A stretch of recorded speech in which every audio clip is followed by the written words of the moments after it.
If you feel that your character is not what you think it should be, remember that it was molded by none other than yourself. Certainly there are outside influences, but inner acceptance is the determining factor. Your greatest enemies are your bad habits. They will follow you from one incarnation to another until you overcome them.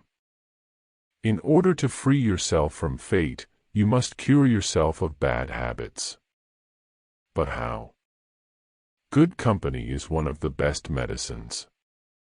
If you have a tendency to drink, mix with people who do not drink. If you are suffering from ill health, be with people who have positive minds, who don't think about sickness.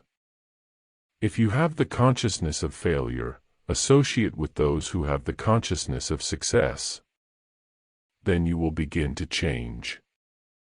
The nature of habit can be understood by this analogy. Clay can be molded into a vase, and while the clay is still soft, it is easy to change the form of that vase again and again. But once it is fired in an oven, its shape becomes firmly set. So it is with your consciousness. Your thoughts are molding your actions, and your mental convictions from the repetition of those actions is the fire that hardens the thoughts into unyielding habit patterns. You will want to change them when you realize that each thought creates according to its nature. Remember that the law works at all times, and that your words and actions are continually demonstrating the kind of thoughts you habitually entertain. Don't try to change in yourself what is good, but try to change the things you do against your will, and that make you unhappy after you have done them, are what you want to get rid of. But how? Affirm with conviction, before going to bed and on arising in the morning. I can change. I have the will to change.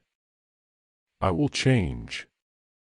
Hold to that thought throughout the day, and carry it with you into the subconscious land of sleep, and the superconscious realm of meditation. Willpower is easy to develop. Try first for small accomplishments. Gradually you will get rid of tendencies you thought you could not overcome. Watch your consciousness. Develop the habit of self-examination, of watching and analyzing your thoughts and behavior. Darkness is the absence of light. Delusion is darkness, reality is light. Your eyes of wisdom are closed, so you see only the darkness, and you are suffering in that delusion. Change your consciousness, open your eyes, and you will see in the stars the sparkle of that divine light. In every atom of space, you will see the twinkle of God's light of laughter. Behind every thought you shall feel the ocean of His wisdom. Hold on to that thought of freedom, forget the bad habit. Many of you will find that the habit you have willed away will never come back again.